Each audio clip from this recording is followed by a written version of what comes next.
Oi, pronto. Boa noite agora. A paz do Senhor Jesus. Amém. Que bom podermos adorar ao Senhor e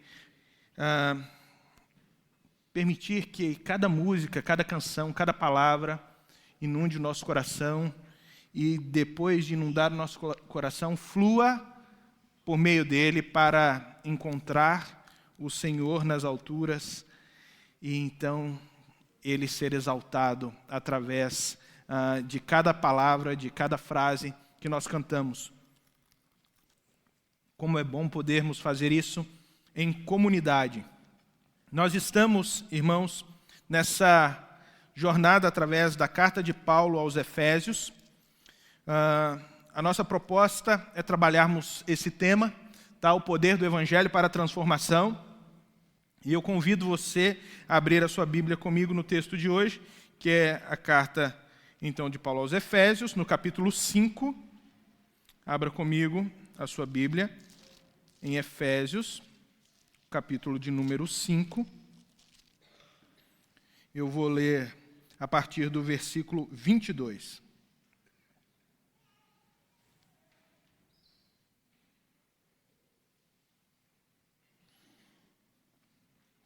Efésios, capítulo 5, a partir do versículo 22. Diz aí o texto: Mulheres, sujeite-se cada uma ao seu marido como ao Senhor, pois o marido é o cabeça da mulher, como também Cristo é o cabeça da igreja, que é o seu corpo, do qual ele é o Salvador. Assim, como a igreja está sujeita a Cristo, também as mulheres estejam sujeitas em tudo aos seus maridos. Até aí. Hoje nós lemos até aqui. Bom, a primeira impressão quando nós lemos esse texto é que ele não é um texto muito agradável, que não é palatável para as mulheres. As mulheres não gostam muito desse texto e os homens, eles usam esse texto também de maneira muito inapropriada, né, para criar ainda mais aversão às mulheres do texto que Paulo acabou de escrever, lembrando um texto inspirado pelo Espírito Santo. Porém, eu preciso que você, mulher, que está aqui hoje, você faça um compromisso comigo. Você, mulher, que está aqui com seu marido, faça um compromisso comigo, já cutuca ele aí e já fala assim, olha, o compromisso hoje é que na semana que vem você vai estar aqui comigo também. Você vai estar comigo aqui na semana que vem também. Sabe por quê? Porque nós vamos hoje dar continuidade ao texto. E se você não fizer isso, você vai sair daqui hoje perdendo de 10-0. Você vai sair daqui perdendo de 10-0 e na semana que vem você não vai conseguir empatar esse jogo.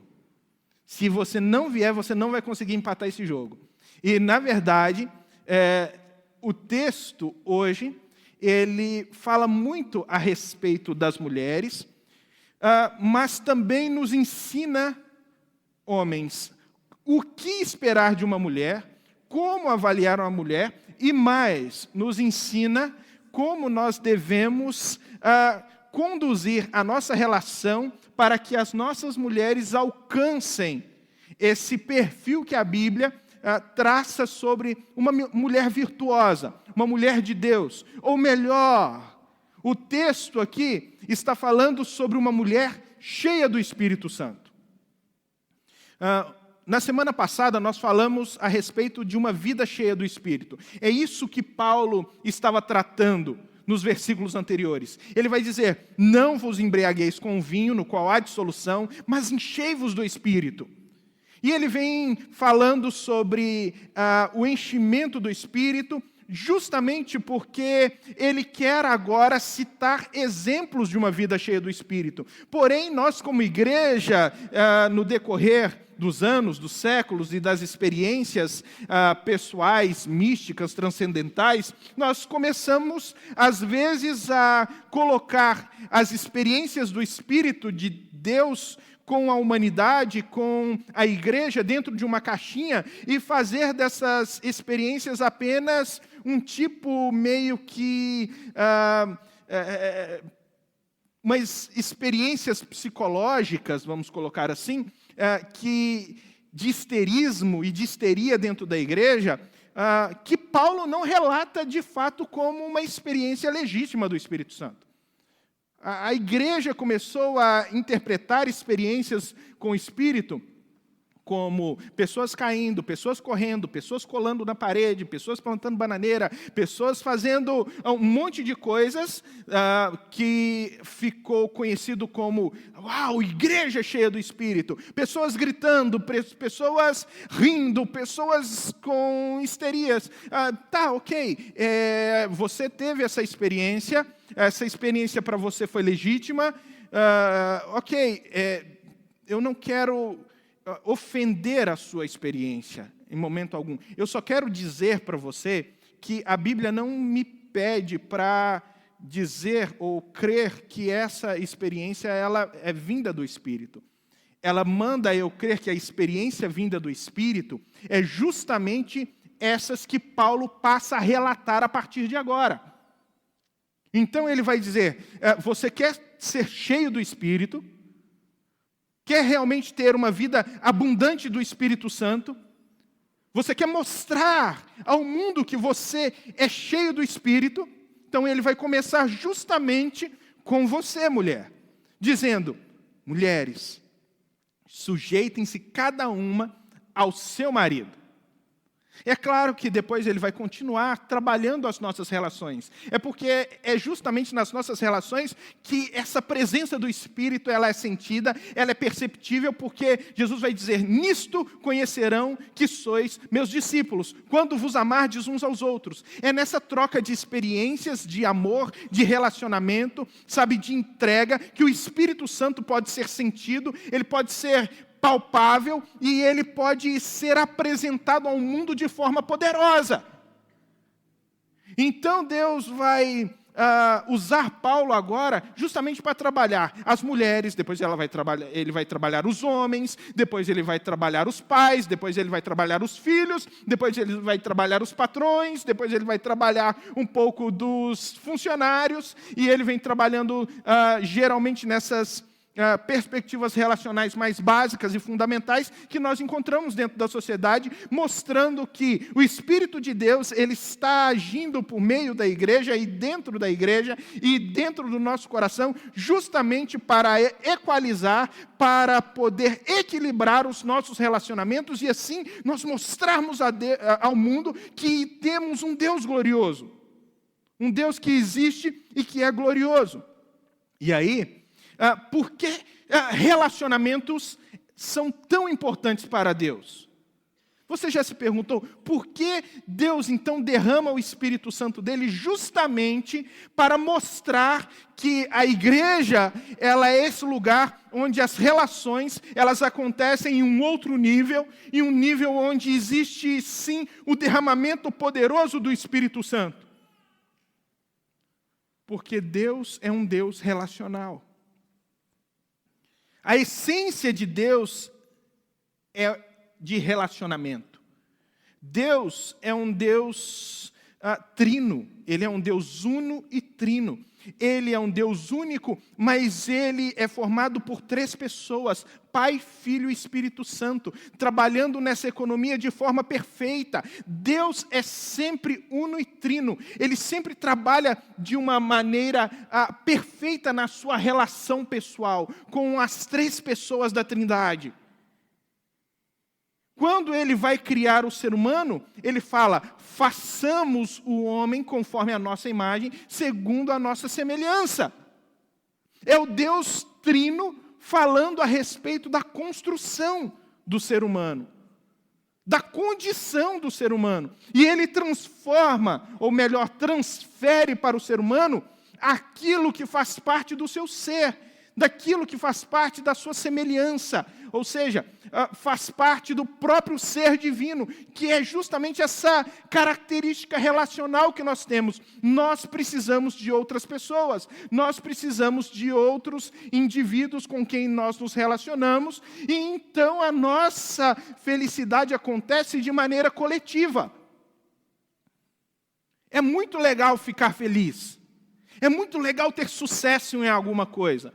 É muito legal ter cumprido os nossos objetivos, alcançado os nossos sonhos. Mas você já viu alguém quando alcança o sonho, e aí ele vai vibrar, e quando ele olha, não tem ninguém. Ele está sozinho. Mas não tem ninguém. Não tem ninguém para vibrar com a gente, não tem ninguém para compartilhar com a gente a vitória, a alegria, sabe? O prazer, o contentamento, a satisfação passa. Passa porque você olha para um lado, olha para o outro, não tem ninguém. A primeira coisa que você quer fazer quando você alcança alguma coisa, aquela nota na escola, na faculdade, sabe? A formatura, quando você alcança a promoção no trabalho, quando você consegue a realização de um sonho, é compartilhar com alguém, é falar, é experimentar que essa alegria possa contagiar outros para que outros se alegrem com você. Aí a alegria faz sentido, porque somos seres relacionais. O tempo inteiro nós precisamos de pessoas para conviver conosco. E Deus, nesse relacionamento consigo mesmo, mostra que nós precisamos buscar um tipo de relacionamento de profunda satisfação e contentamento um no outro. Assim é a expectativa da relação entre um casal. E é por isso que Paulo vai justamente começar tratando sobre os relacionamentos no nível mais fundamental de uma sociedade. É ali, no relacionamento do casal, na formação básica de uma família, que se inicia todo o processo de formação daquilo que nós chamamos da sociedade. O embrião de uma sociedade se chama família. É ali dentro, naquele núcleo, naqueles primeiros relacionamentos, que nascem todos os valores, que nascem todas as perspectivas, toda a cultura, que depois, de uma forma maior, vai se mostrar dentro dessa sociedade organizada que nós temos, e vai mostrar, através da sociedade, tudo aquilo que as famílias elas têm de bom, mas também mostra tudo aquilo que as famílias estão tendo de ruim, de dificuldade. Todas as dores que a sociedade mostra de uma forma mais latente, nada mais é do que as dores que as famílias estão sofrendo dentro dos seus próprios lares. Se a sociedade é violenta, é porque a violência ela vem de dentro dos lares. Ela está acontecendo dentro dos lares. O crescimento da violência é proporcional dentro das casas, como é proporcional na sociedade. Se toda essa erotização que acontece na sociedade está crescendo, é porque dentro dos lares a erotização ela está acontecendo proporcionalmente. Então todas essas doenças que elas são ampliadas na sociedade, elas podem ser observáveis também dentro de cada casa, dentro de cada família. E agora Paulo vem tratando justamente desse núcleo, dentro dessa micro-sociedade, para que, a partir dali, novos valores, uma nova perspectiva, uma nova vida possa fluir e, então, alcançar toda a sociedade ao seu redor e moldar todo o universo ao seu redor. E, mulheres, ele começa justamente com vocês. E ele vai trazer justamente essa questão. Mulheres, sujeite-se cada uma ao seu marido como ao Senhor. E aqui nós começamos a entrar num problema social e um problema cultural. E aí, eu preciso dizer para você, mulher, e homem também que está aqui hoje à noite, que eu não tenho compromisso nenhum em ser politicamente correto. Eu tenho um compromisso de ser biblicamente fiel. Isso quer dizer que é provável que em uma ou outra expressão minha sobre o papel da mulher, talvez a sociedade maior, aquilo que a cultura nos ensina, não esteja coerente com todos esses ensinamentos que nós vemos dentro da sociedade. Tudo aquilo que eu vou trazer hoje aqui, mas eu não tenho compromisso com aquilo que a cultura nos ensina.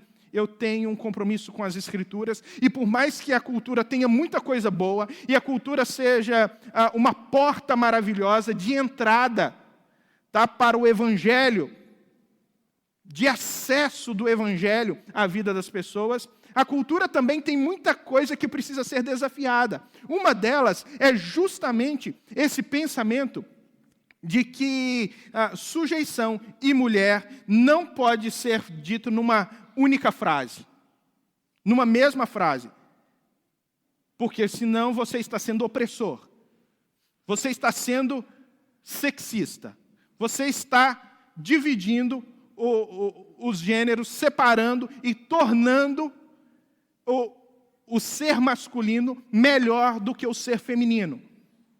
Ou seja, usar isso numa mesma frase, sujeição e mulher numa mesma frase, é conversa de machista. Não, isso não é conversa de machista, isso é conversa do Espírito Santo. Isso é conversa de Deus. Isso é conversa de Deus porque eu creio que, se você prestar atenção, você vai sair daqui assombrada com tudo aquilo que Deus espera de você, com tudo aquilo que Deus Ele forneceu a você como ferramenta e como privilégio para você glorificar o nome dEle aqui na face da terra. Então, quando ele diz, mulheres, sujeite-se cada uma ao seu marido, aqui nós não estamos diante de um texto que está falando que o sexo feminino é inferior ao sexo masculino. Não é guerra dos sexos. Isso é coisa de cultura. Esse tipo de separação é coisa de cultura, que diz que, desde os primórdios do cristianismo, essa moral judaico-cristã que entrou na sociedade está fazendo divisão entre os sexos, homem e mulher. Isso não é verdade. Se existe um texto que reconhece o valor da feminilidade, é a Bíblia. E eu vou provar para você essa noite. Então, aqui nós não estamos falando dessas diferenças, até porque Paulo está falando de um mesmo assunto até agora. Nós não podemos ler o versículo 22 sem ler o versículo 21. Olha o que ele diz aí no versículo 21. Que nós acabamos o texto da semana passada com ele. Sujeitem-se uns aos outros por temor de Cristo. O que ele está falando? Sujeição, submissão, não é uma coisa que a mulher tem pelo homem. Sujeição é uma coisa que nós temos uns para com os outros. Todos nós. É coisa de cristão. É coisa que faz parte de gente cheia do Espírito Santo. Submeter-se um ao outro é uma prática que mostra a nobreza da vida cristã. Logo, o que Paulo vem ensinando é, mulheres, submetam-se aos seus maridos. É assim que você vai mostrar a submissão do Espírito. Ele vai falar para os homens. Homens, sabe como vocês se submetem às suas esposas? De 3 maneiras. Nós vamos ver isso semana que vem. Amem, amem e amem. Você quer uma maneira de um homem se submeter a uma mulher mais forte do que ele amar profundamente a sua esposa, como Cristo amou a igreja? Ele vai dizer, pais, se submetam aos vossos filhos. Como? Respeitem os vossos filhos e supram as necessidades dos vossos filhos. Não irritem os vossos filhos, fazendo coisas que vão ofendê-los. Ele vai dizer, filhos, submetam-se aos vossos pais. Como? Respeitem os vossos pais. Honrem os vossos pais. Ele vai dizer, patrões ou senhores, Submetam-se aos vossos servos, ou aos vossos funcionários. Como? Honre o trabalho deles. Sejam realmente justos com aquilo que eles estão fazendo. Se eles trabalham bem, então os honre com aquilo que eles merecem. Pague de direito o trabalho deles. Servos, submetam-se aos patrões. Como? Como se fosse ao Senhor. Faça o melhor, trabalhe da melhor maneira possível. Sabe, realmente cumpra o seu ofício, o seu papel com paixão. Não fique enrolando no trabalho. Então ele está dizendo, submissão é uma coisa que todos nós precisamos praticar. Não é aqui uma questão de colocar a mulher como inferior. E nós só vemos isso, só conseguimos perceber isso, se nós tivermos uma perspectiva bíblica mais ampla do papel da mulher. Logo, você precisa ver como foi que Deus criou homem e mulher. Como que isso aconteceu? Em primeiro lugar, a Bíblia vai contar a história de que Deus criou o homem, e aí ele disse, Adão, vai dar nome aos animais. E Adão está lá dando nome aos animais, ele vê ali o cavalo e fala, então esse aqui vai ser o cavalo. E ele vê que o cavalo tem a namorada dele. E ele olha e fala assim, ok, então o nome da namorada do cavalo vai ser a égua. Ele olha para o tigre e fala assim, ok, temos o tigre aqui. E ele vê o nome da namorada do tigre. E ele fala, não, então essa vai ser a tigresa. Ok. E de repente, depois de dar vários nomes, ele olha para si mesmo e diz, só eu que não tenho ninguém? Eu estou sozinho nessa história. Ele percebe a solidão. Ele sente falta de alguém. Ele sente falta de algo que ele nem sabe o que é, mas ele percebe que aquilo faz uma falta tremenda para ele. Que é alguém que lhe corresponda. Porque os animais tinham alguém que correspondia. O tigre tinha tigresa, o cavalo tinha égua. Mas e eu? Quem eu tenho? Ninguém. Então Deus fala, ok, vamos fazer a mulher. E ele tira a costela de Adão e faz a mulher. E dali constrói a mulher. E diz que Deus para Adão, far-lhe-ei uma auxiliadora idônea. Está aí outro problema. Outro problema com a mentalidade feminina moderna, porque a nossa cultura, ela é uma cultura muito corporativista, logo, as mulheres, elas olham para esse texto e dizem assim, como assim, auxiliadora? Peraí, auxiliar é alguém que está ali para cumprir uma tarefa porque não tem capacidade para assumir a gerência. Se tivesse escrito gerente, até que eu ia gostar. Mas esse negócio de auxiliadora idônea não dá certo. Não é para mim. Eu não nasci para ser assistente de ninguém. Eu nasci para mandar. Eu nasci para ser a melhor. Para estar no governo, na liderança. O mais bonito desse texto é justamente entender a profundidade daquilo que Deus está querendo dizer. O salmista, ele vai dizer no Salmo 121 o seguinte, eleva os meus olhos para os montes. De onde me virá o socorro? O meu socorro vem do Senhor, que fez os céus e a terra. E quando ele fala, eleva os meus olhos para os montes, de onde me virá o socorro? Essa palavra socorro é a mesma palavra que é traduzida por auxílio lá em Gênesis. De onde me virá o auxílio? O meu auxílio vem do Senhor. Auxiliadora não é uma questão de papel secundário. É uma questão de suprimento de necessidade, de suprimento essencial. Assim como Deus é o socorro do salmista, a mulher agora é instrumento de Deus para socorrer o homem na sua necessidade mais fundamental de alguém que compartilhe com ele a vida, de alguém que esteja com ele na jornada da vida. Mulher não é uma questão de estar abaixo, mas pelo contrário, É uma questão de você ser alguém tão fundamental, tão essencial, que a vida do homem não estaria completa sem você.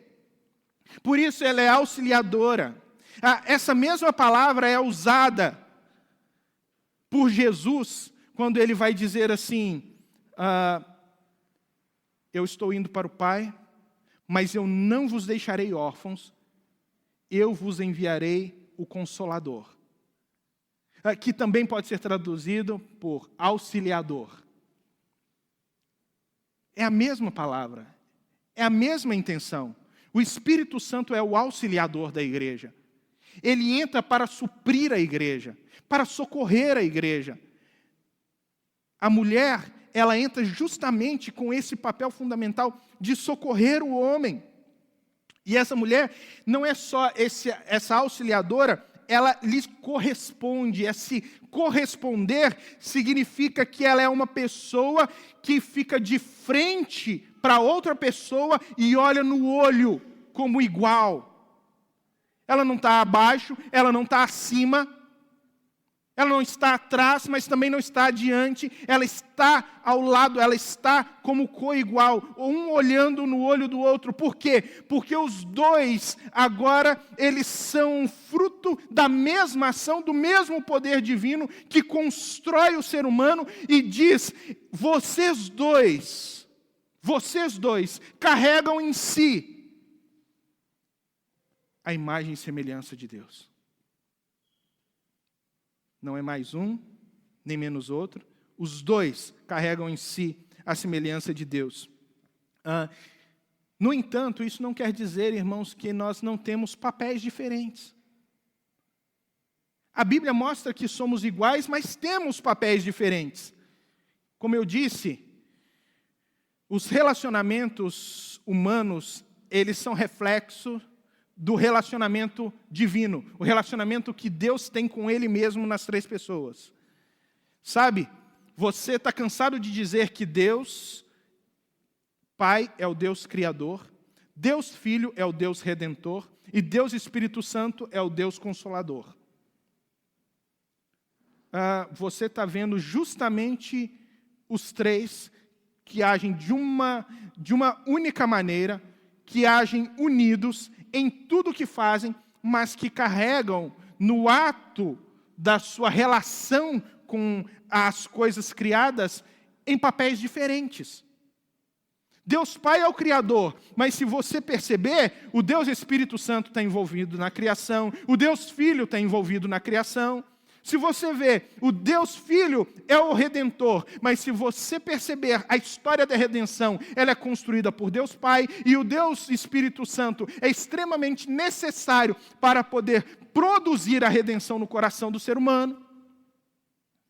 Você pode perceber que o Deus Espírito Santo é o Consolador, mas é justamente o Deus Pai e Deus Filho que enviam o Espírito Santo. E quando nós somos morada do Espírito Santo, nós somos morada tanto de Deus Pai quanto do Deus Filho.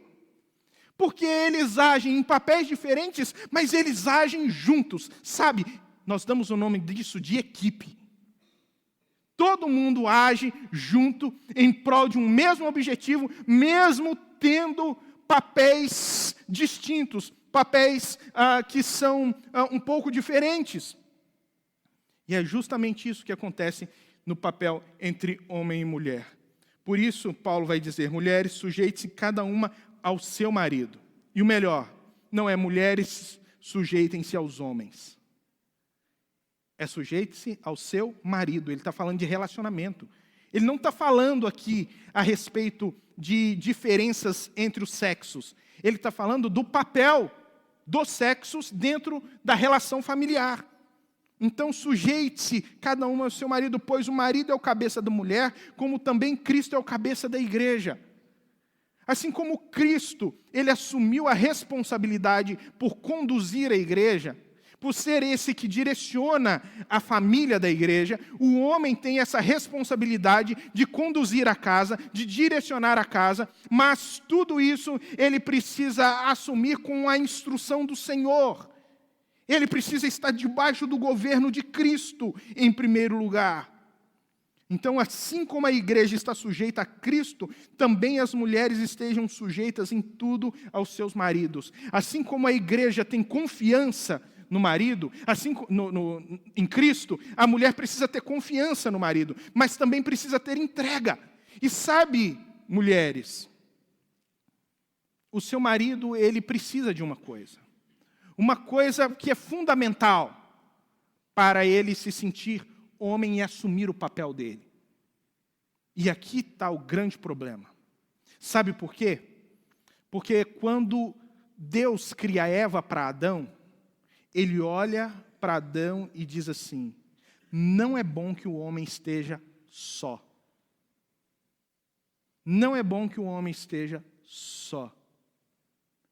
E o que eu mais encontro hoje em dia são homens sozinhos.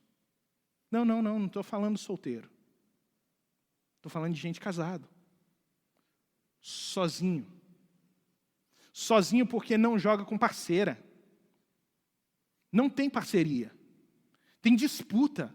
Os dois estão disputando quem ganha mais, os dois estão disputando ali quem manda mais, os dois estão disputando o amor dos filhos, os dois estão disputando quem tem o círculo de amizade mais legal, os dois estão disputando quem viaja mais. É uma disputa o tempo inteiro. É um jogo contra, ao invés de jogar com. Então não é esse o papel. Os homens não podem estar sozinhos. Mulheres, vocês entraram como esse socorro do Senhor. O seu marido não vai assumir o papel de liderança dentro do lar se você não permitir que ele assuma esse papel. E talvez por isso, e vamos trabalhar isso mais profundamente na semana que vem, é que nós temos, nos dias de hoje, uma geração problemática. Uma geração cada vez mais complexada. Por quê? Os homens, eles não querem assumir responsabilidades. Porque nós vemos cada vez mais os homens experimentando uma adultescência. Ou seja, são homens adultos, homens de 30, 40, 50 anos de idade, mas que vivem ainda as suas relações, as suas emoções, os seus sentimentos como um menino de 15, 16 anos. Não conseguem assumir as responsabilidades e quando eles entram em um relacionamento, o que eles esperam dessa relação é que a mulher assuma as responsabilidades, porque eles refletem na sua esposa as expectativas frustradas de ter nela a imagem da mãe. O que eles querem não é uma esposa, o que eles querem é uma segunda mãe que possa cuidar deles apenas, suprir-lhes o desejo, ao invés de eles assumirem a responsabilidade do lar e cuidar das suas esposas. Isso gera profunda frustração e as mulheres, o que acontece? Elas se sentem cada vez menos cuidadas pelos seus maridos. Porque uma frustração é capaz, hoje, de jogar um homem no chão e esse homem não consegue levantar nem para poder cuidar da sua própria esposa. E o que esse homem precisa, então, de você, para você entrar no socorro dele? Deixa eu falar para você, ele não precisa de mensagem de Facebook. Sabe, mensagem de amor, de carinho, de Facebook? É bem legal, não, pode fazer, não tem problema. Mas não é isso que ele quer. Ele não quer um cartãozinho no travesseiro pela manhã. Ele não quer uma mensagem de batom no espelho com um coraçãozinho. Sabe? É legal, mas não é isso que ele quer. Eu vou contar o segredo sobre o que o seu marido quer de você. O que o seu marido quer de você, mulher, é respeito. Respeito. O marido, ele necessita de respeito dado pelas suas esposas. A maior parte das nossas divergências, como casal, ela não acontece por causa do conteúdo da discussão. Acontece por causa da entonação da discussão. Eu já dei esse exemplo aqui antes e vou dar de novo. daqueles dois meninos que estão na escola, e de repente um começa a discutir com o outro, e aí um levanta a voz para o outro, e tem sempre aquele enviado do inimigo, né, enquanto os dois meninos estão discutindo, que coloca a mão no meio e fala: quem for homem, cospe aqui. Não é? Qual homem não já passou por isso? Isso é extremamente constrangedor. Por quê? Porque mexeu com respeito. Ele não queria brigar. Ele estava só mantendo a imagem dele de machão, brigando, levantando a voz, estufando o peito, né? E aí vai dar uma trombada um no outro, e ele está mantendo a sua imagem. Até aí está tudo bem. Não foi manchado. Mas quando aquele sujeito coloca a mão e fala: quem for homem, cospe aqui, a mulherada olha: mas que bobeira, vai brigar por isso. E o marido está dizendo: vou brigar por isso. Eu mato e morro por esse cuspe, mas eu vou sair daqui como homem. Eu saio como homem, eu não deixo de ser homem por causa de um cuspe nunca. Nunca. É isso. E é por isso que, geralmente, um homem ele não levanta a voz para o outro. Porque se levantar a voz para o outro, meu irmão, pode armar o octógono, porque ali vai ter soco e tudo. Levantou a voz para o outro, o cara perde a cabeça. Por quê? Porque perdeu o respeito, está roubando o respeito dele. Mulheres, não é diferente com você. Quando você levanta a voz para o seu marido e você grita com ele, na cabeça dele vira uma chave e você começa a se transformar e ele vê outro homem. E ele já olha e fala assim: ah, é? É isso que você está querendo? É como se alguém colocasse a mão ali no meio e falasse assim: quem for homem, cospe aqui. Ele vai cuspir. Sabe, você está mexendo com uma questão de foro íntimo dele, com respeito dele. É por isso que Pedro, na sua primeira carta, no capítulo 3, vai dizer assim: você, mulher, que tem marido descrente, quer ganhar o seu marido, ganhe ele em silêncio. Ganhe em silêncio. Não é brigando, não é falando. Não é assim que você ganha o marido, não é assim que você ganha o homem. Mas as armas da mulher para ganhar o marido, para fazer com que o marido melhore, você que espera a transformação do seu marido, as suas armas são a candura e a ternura. É com candura e ternura que você muda o seu marido. Se não for assim, essa discussão nunca vai ter fim. Porque ele sempre vai achar que está brigando com outro homem. Sempre vai achar que a luta dele é com outro homem, se for para erguer as vozes. É aquela velha história do marido que está na estrada com a mulher, no carro, né? Aí ele já brigaram e aquela viagem já acabou, já não tem nem mais sentido, mas eles continuam indo estrada fora e de repente tem um pasto, ele vê uma vaca e uns porcos, e ele fala assim: olá, mulher, sua família, né? E a mulher olha assim: verdade, minha sogra e meus cunhados, né? Não vai ter fim essa história, sabe? A coisa só vai crescer. A coisa só vai aumentar. Por isso, a Bíblia ela vai trabalhar de forma muito clara o perfil da mulher que realmente vai fazer bem para o seu marido e para a sua casa. Vai fazer bem para a família. Olha só, eu vou precisar que vocês abram as suas Bíblias comigo em Provérbios, para lermos alguns textos. Mas, abra lá, primeiro, Provérbios 12, 4. Provérbios, capítulo 12, versículo 4.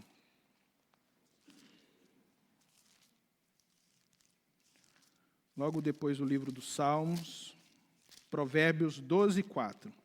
Olha que interessante. Diz aí: a mulher exemplar é a coroa do seu marido, mas a de comportamento vergonhoso é câncer em seus ossos. Nós temos dois tipos de mulheres: a mulher coroa do marido e a mulher câncer no osso. Tá? A mulher coroa do marido, nós vamos falar daqui a pouco. Agora nós vamos falar da mulher câncer no osso. Tá? Essa mulher, câncer no osso, é aquela que elas drenam a energia dos seus maridos. Elas drenam as energias emocionais, físicas. Sabe, o marido não consegue mais crescer, o marido começa a perder força, porque ela importuna tanto a cabeça do marido, ela fala tanto na cabeça do marido, que o marido começa a perder a sensibilidade, ele começa a perder o gosto, a alegria, o prazer de viver, porque ela vai consumindo realmente todas as energias daquele homem. Essa é a mulher câncer nos ossos. É a mulher que, em outros textos, também é chamada de mulher rixosa. Essa aí eu tenho certeza que você já ouviu na Bíblia. Mulher rixosa, quem que é a mulher rixosa? A mulher briguenta. A mulher que roda a baiana em casa e fala, eu rodo mesmo. Essa mulher rixosa, briguenta, ela também é a mulher câncer nos ossos. Olha o que essa mulher faz. Provérbios 25, 24. Vamos lá, Provérbios 25, 24.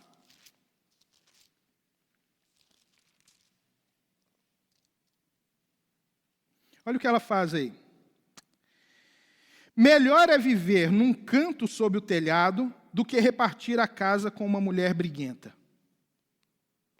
Melhor é alguém encontrar um quarto sozinho e ficar lá, no cantinho da casa, do que viver e dividir a casa com uma mulher briguenta. O seu marido, ele está começando a se isolar, está começando a ficar sozinho, a abandonar a família, a não querer mais relacionamento, a não buscar mais a conversa, o diálogo, essas coisas. Pensa no que você pode estar fazendo. Não começa a pensar nos erros dele. Os erros dele deixa para a semana que vem. Agora, pensa no que você pode estar fazendo. Porque talvez o problema não esteja nele, talvez o problema esteja em você. Ele só está procurando o cantinho da casa para poder ter paz. Sabe aquela velha história, sabe, que faz muito sucesso na cultura brasileira? Essas coisas fazem muito sucesso na cultura brasileira, né? Tipo, homens são ostras, mulheres são pé de cabra. Né? Sim ou não? Legal, né? Já ouviram, tem livro escrito, gente. Né? Homens são ostras, mulheres são pé de cabra. Isso aí você vai lá, como um pé de cabra, pá! Abre o seu marido e sempre quebra o coitado. Né? Quando ele está fechadinho ali, mas dentro dele pode ter uma pérola. Ele pode ser bem fechadinho, mas dentro dele tem uma pérola. Porque é isso que é o interessante. Não é ele estar aberto, mas é o conteúdo que tem dentro dele. É isso que precisa chamar a sua atenção. E aí os nossos problemas culturais é que as mulheres, elas olham para os maridos e o que elas querem? Elas não querem um marido, elas querem uma esposa. Mulher não quer marido, mulher quer esposa. E deixa eu falar para você, o seu marido vai ser uma péssima esposa. Por quê? O que a mulher espera do marido? Ah, meu Deus, mas ele não conversa comigo, ele não entende os meus sentimentos. Ah, mas o meu marido não está me dando a atenção que eu gostaria. Ah, mas o meu marido não chora quando eu vê o filme romântico comigo. Ah, mas o meu marido não está me dando flores, bombons. Deixa eu falar para você, Hollywood colocou isso na sua cabeça. Isso é legal. Deixa eu melhorar. Isso é legal. É legal. Maridos, façam isso. Mas mulheres, não é isso que determina o amor dele por vocês, sabe? O que determina de fato o amor dele por vocês? É que o cara é meio ogro mesmo, sabe? Nós somos assim. Mas o que determina o amor dele por você é que ele levanta todo dia, ele vai para a rua, ele dá o corre dele, ele ganha, sabe, o salário suado dele, traz para casa, para poder cuidar da melhor maneira possível de você, dos seus filhos. Ou melhor, ele está ali o tempo inteiro por você. Porque às vezes ele nem está colocando o dinheiro em casa.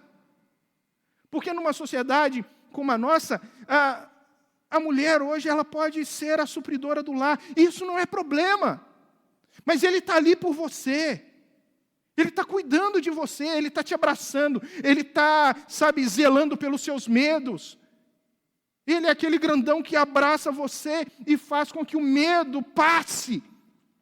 E que no final, abraçada com Ele, você sinta a segurança de que, apesar das dificuldades, tudo vai acabar bem. Tudo vai acabar bem. Porque Ele está ali por você. Mas se você ficar brigando, se você começar a simplesmente esperar dEle, essas coisas que são mais uma impressão que Hollywood colocou no coração ou na mente de vocês, vocês vão acabar se frustrando, e se frustrando muito. Porque o que faz a vida é a simplicidade.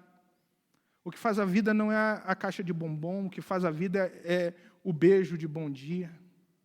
O que faz a vida não é o buquê de flores que todas as suas amigas do trabalho vão ficar deslumbradas com o romantismo do seu marido. O que faz a vida é o pegar na mão e sair pela cidade de Cascavel passeando. O que faz na vida valer a pena são as coisas simples. E não essa paixonite, esse romantismo, desproporcional, que foi colocado como alvo na cabeça das mulheres. Isso é uma coisa séria.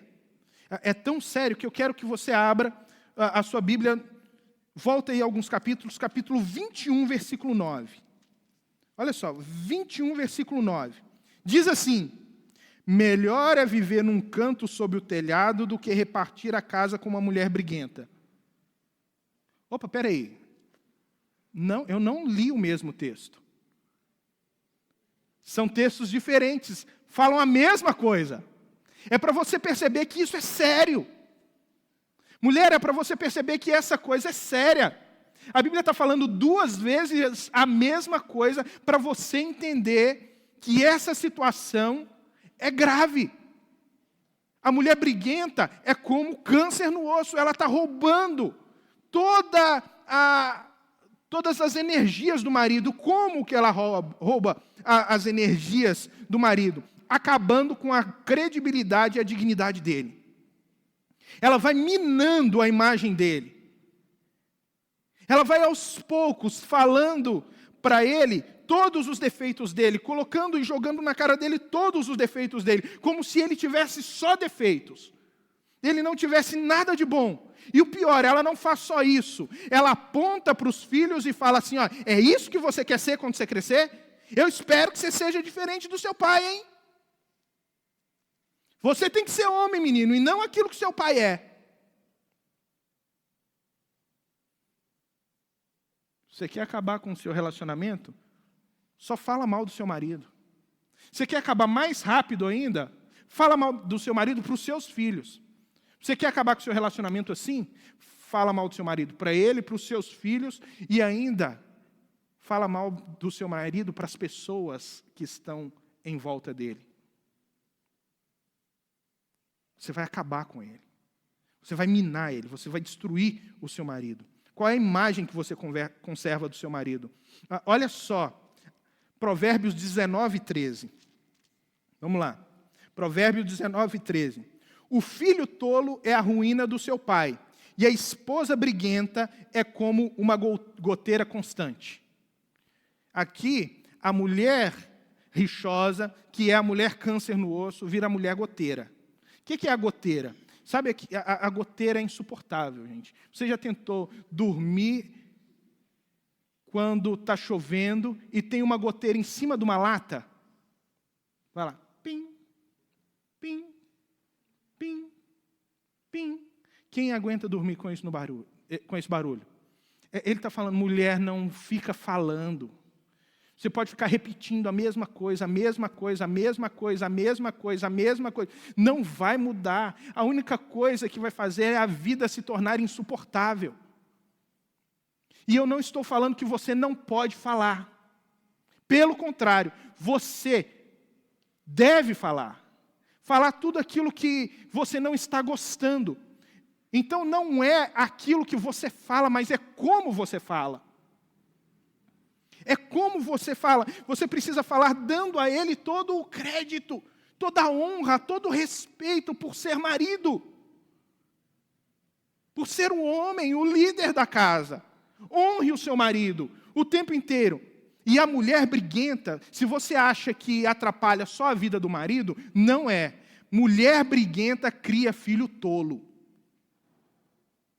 Mulher briguenta cria filho tolo. E o filho tolo é a ruína do pai. É aquela mulher que o filho vai ser corrigido pelo pai e ela já toma a frente. Abre as asas, né, ali, toma a frente e fala, não, nele ninguém toca. Dele ninguém pode falar. Ele ninguém pode corrigir. Né? Ele ninguém pode corrigir. O professor vai corrigir o filho dela, ela vai para a escola. Meu filho ninguém corrige. Quem corrige meu filho sou eu. Vive passando a mão na cabeça do filho. Alisando o filho. Vai criar filho tolo. Impede o pai de corrigir, vai criar filho tolo. Vai criar uma imagem para o filho de que quando ele casar, ele vai ser, desculpa a palavra que eu vou usar, eu sei que é pesada, tá? Ele vai ser um molengão. Ele não vai ter uma esposa, ele vai ter uma segunda mãe, porque a esposa dele vai precisar cuidar dele. Sabe por quê? Porque você não permitiu que o pai fosse exemplo para ele dentro de casa. Então, você precisa, mulher, entender que você foi criada por Deus de uma forma intuitiva, sabe? De uma forma sentimental, de uma forma relacional. E se você colocar tudo isso à disposição do seu relacionamento, para cuidar do seu marido, para honrar o seu marido, você tem uma capacidade fantástica de construir nele um homem que é excepcional. E eu gosto muito de um exemplo que eu li da Michelle Obama. Diz que a Michelle Obama uma vez foi em um restaurante, né? E quando chegou no restaurante, por coincidência, o dono do restaurante saiu para atendê-los, né? Estava ela e o marido. E quando o dono do restaurante saiu para atendê-los, o dono do restaurante tinha sido um namorado dela do colegial.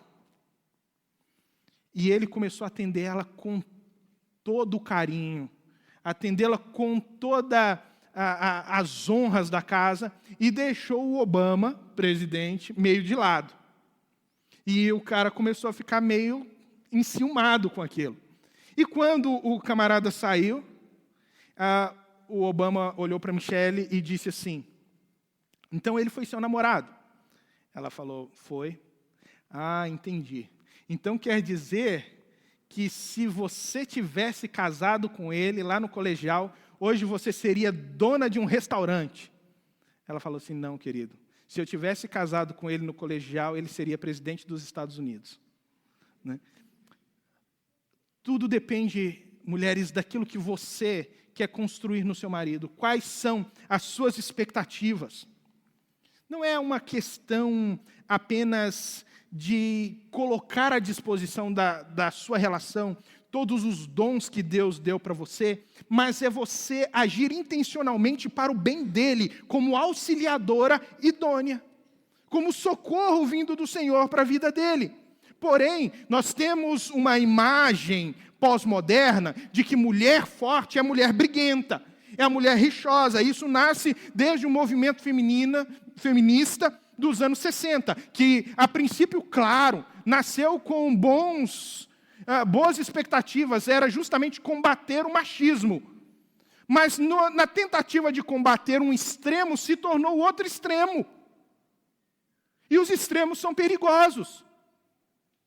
Que tenta fazer da mulher alguém que luta pelos iguais, ou pela igualdade, mas, na verdade, a igualdade hoje para a mulher não é simplesmente elas buscarem direitos iguais. mas elas estão acabando deixando a sua feminilidade e se tornando quase novos homens de cabelos compridos. São as mulheres que precisam sair para a busca da relação. Sai para a caça, mulher. Você é mulher. Como assim? Você já pensou que ser alvo da sedução de um homem, ser alvo daquilo do desejo de um homem, ser alvo do carinho, do afeto e de todos os esforços de um homem para conquistar você, é justamente aquilo que traz para você honra. Não é quantos homens, mulheres solteiras aqui presentes, você coleciona ali na sua estante, que você esteve com eles. Mas é quantos homens você conseguiu realmente ser alvo do amor e da sedução dele. Que ele laborasse muito para conquistar você. Que ele trabalhasse muito para conquistar você. Porque você é uma pedra preciosa que precisa ser conquistada.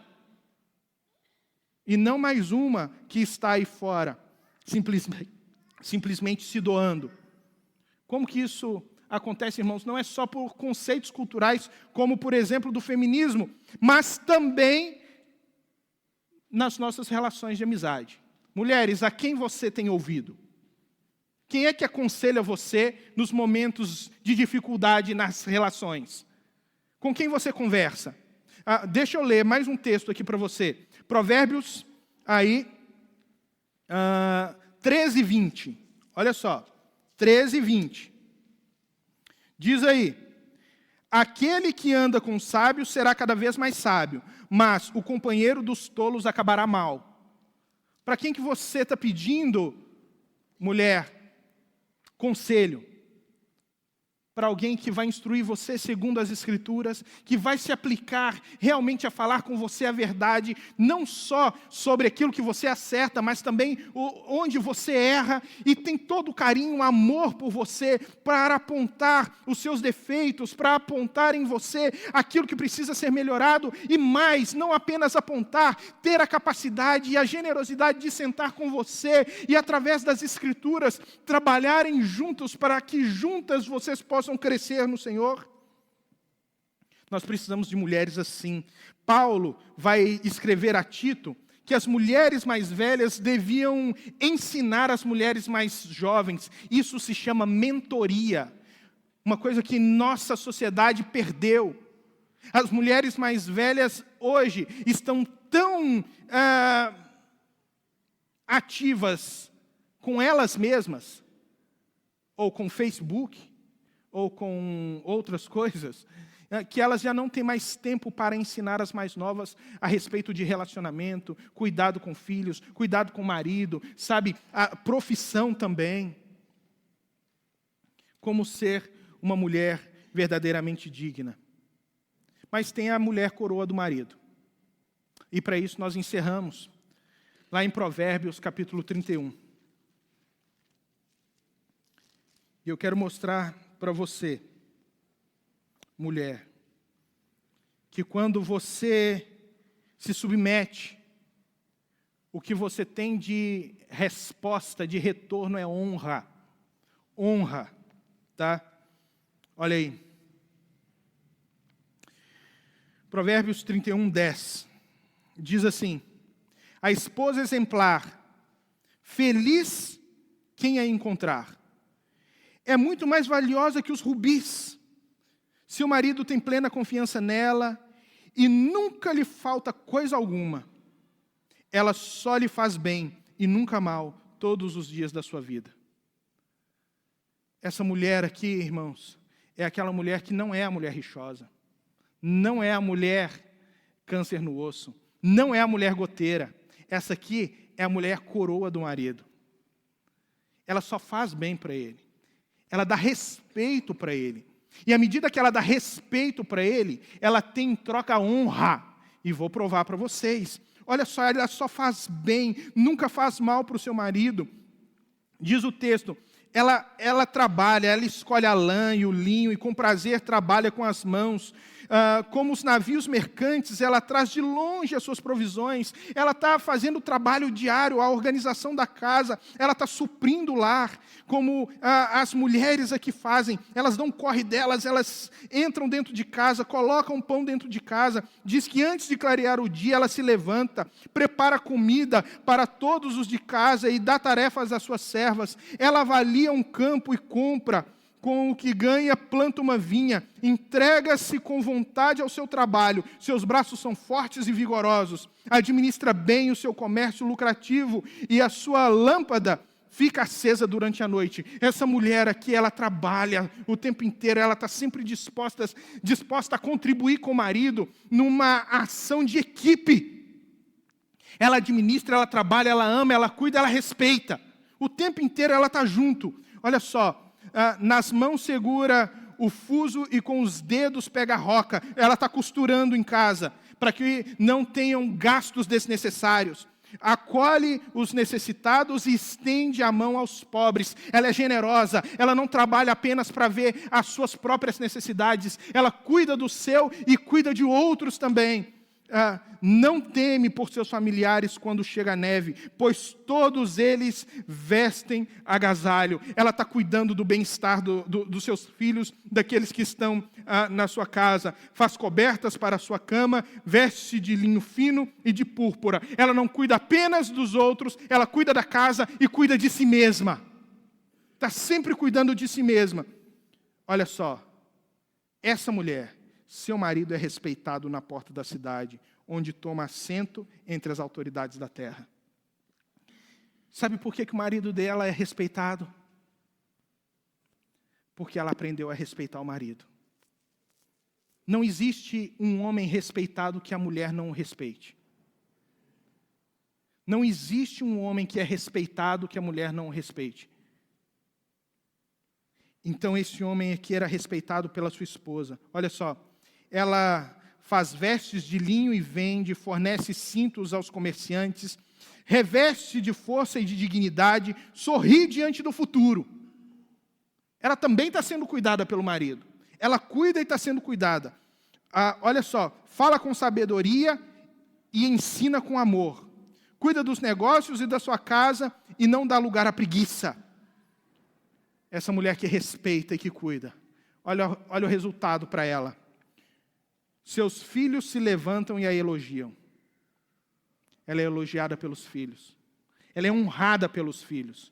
Olha só, seu marido também a elogia, dizendo: muitas mulheres são exemplares, mas você supera a todas. Ela ganhou honra diante do marido. Você supera a todas. Ela troca a submissão pela honra. Aí vai acabar assim: a beleza é enganosa e a formosura é passageira, mas a mulher que teme o Senhor será elogiada.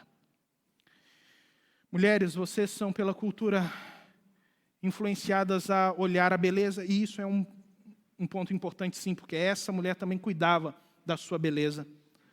Mas essa beleza passa. A beleza passa. O que permanece é justamente a sua relação, o relacionamento que você desenvolveu com o seu marido. A beleza vai embora, mas do seu lado, no fim de tudo, pode ter uma cadeira de balanço com alguém ali sentado, de mão dada com você e falando para você: muitas mulheres são exemplares, mas você é melhor do que todas elas.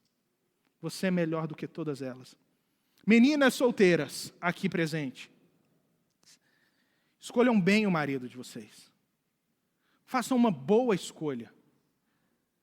Escolha porque essa relação vai ser para o resto da vida.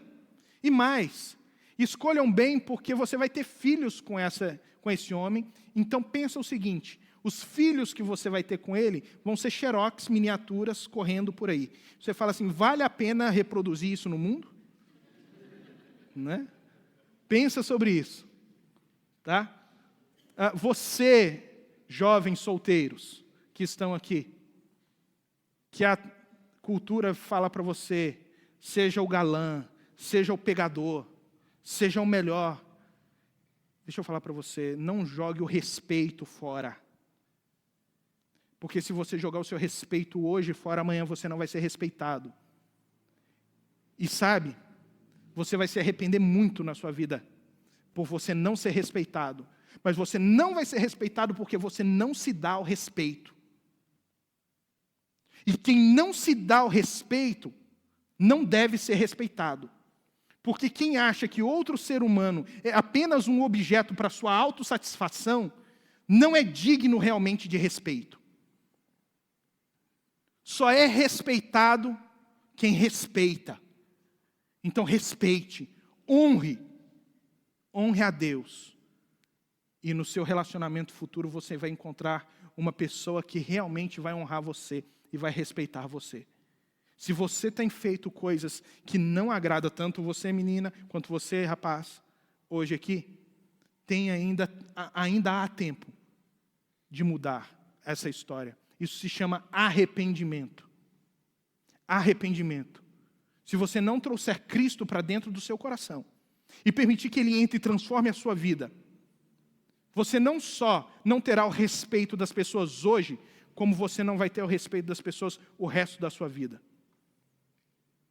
Respeito é uma coisa fundamental para todos nós. Mulheres, que Deus abençoe a sua vida. Homens, que Deus abençoe a sua vida. Que você entenda que só é digno de respeito quem concede respeito.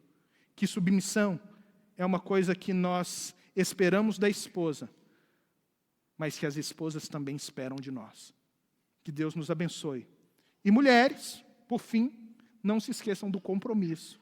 Se domingo que vem der dor de cabeça neles, você fala, existe Neosaldina, vamos embora, ok? Vamos orar. Fique de pé. Senhor, obrigado, Pai. Obrigado.